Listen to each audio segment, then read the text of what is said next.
Mr. Bradley, Mr. Bradley.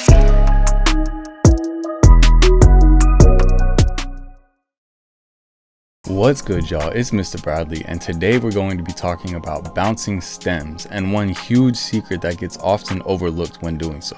Now, if you're a producer or even if you're an artist, you're gonna have to bounce stems to send those to mix engineers or even sometimes other artists that you're collaborating with. Now, you guys are gonna wanna make sure you watch this video to understand how to get your sounds sounding the way that you want them to.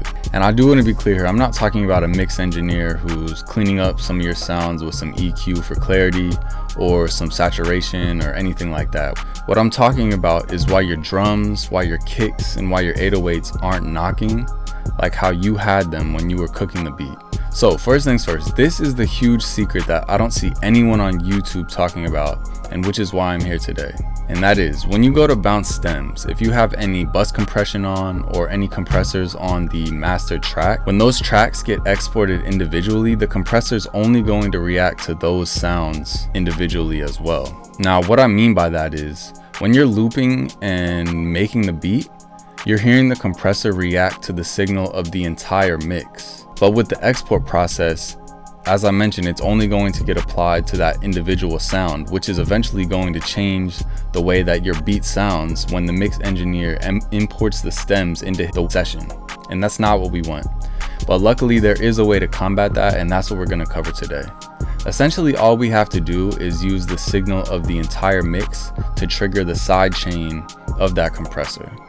And if you don't quite understand what I'm saying yet, that's okay.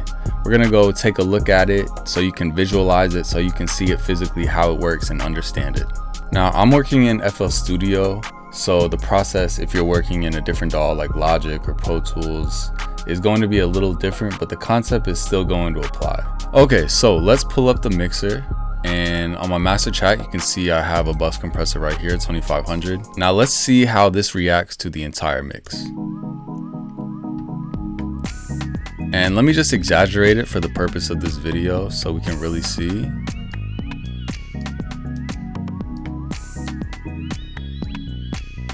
Okay, you see we're getting more than 3 dB of gain reduction. Okay, so keep that in mind. Now let's simulate how this compressor would react if we bounce the stems without doing this trick that I'm about to show you guys. So a way to recreate that, we'll just take the same compressor right here and drag it onto the kick insert.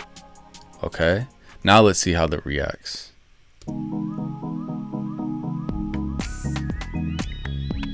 Okay, you can see the release is a lot quicker when compared to the compressor that's on the master. You can see it's never really goes below 2, sometimes goes down to 1.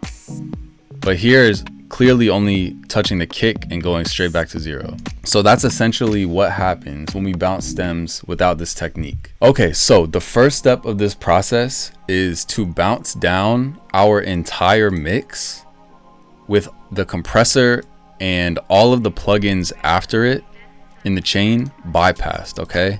And what this is going to do is going to give us our raw signal of all of these tracks, and that will affect the compressor the same way as you hear it when you're playing back the beat. So the way I like to do that is by clicking this button right here to arm disc recording, okay? And then press Option R if you're on a Mac. If you're on a PC, that'll be Alt R, okay? And that'll bring up this dialog box. And you want to make sure mode is full song. The default settings should be this, but if they're not, you can go ahead and copy these. Let's click Start to bounce that. Okay, now I can go ahead and disarm with this button again. All right, now right here, this is the entire mix bounced down to a single track. And you'll see if I mute this track, it's the exact same thing, okay? So we want to take this signal, we want to give it its own insert track. I'll just put it on 15, okay? And now the next step is to take this audio and use that as the input or the signal for the side chain in this compressor. So the way to do that, we'll turn this back on. You want to click this settings icon right here, go over to this tab, go to the processing tab, okay, and then hit stereo aux in, this button right here, and link that to the insert you sent your mix down to. And in my case that would be 15, but whichever insert you put your mix down on, that's, you want to make sure that correlates with this number right here. Okay, now we have that set up. We want to go highlight this track, right?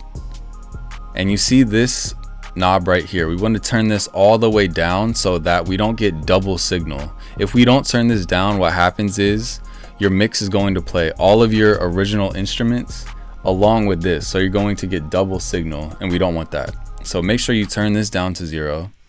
Now let's see what happens. So now we have this signal triggering the compressor, okay?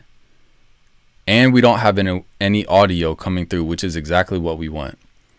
That's pretty much the process. So now all you have to do, you can turn on the rest of your plugins if you want. If you have any more bus compression on, let's say I had, you know, like an SSL, right?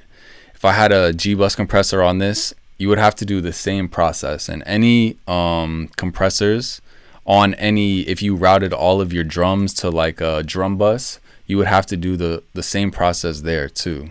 Now pretty much all you have to do is just export the stems the way you would normally. And just to cover that, you would go to File, Export, Wave File, choose the location to do that too. I'll just create a new folder real quick. And then you want to make sure you hit Split Mixer Tracks, okay? Full song, you can cut remainder, and then any other settings you want. And then obviously you just hit Start, and you let that process do its thing. So now when you send these stems to an artist or to the mix engineer, everything is going to sound the way that you intended it to. And that's exactly what we want as a producer.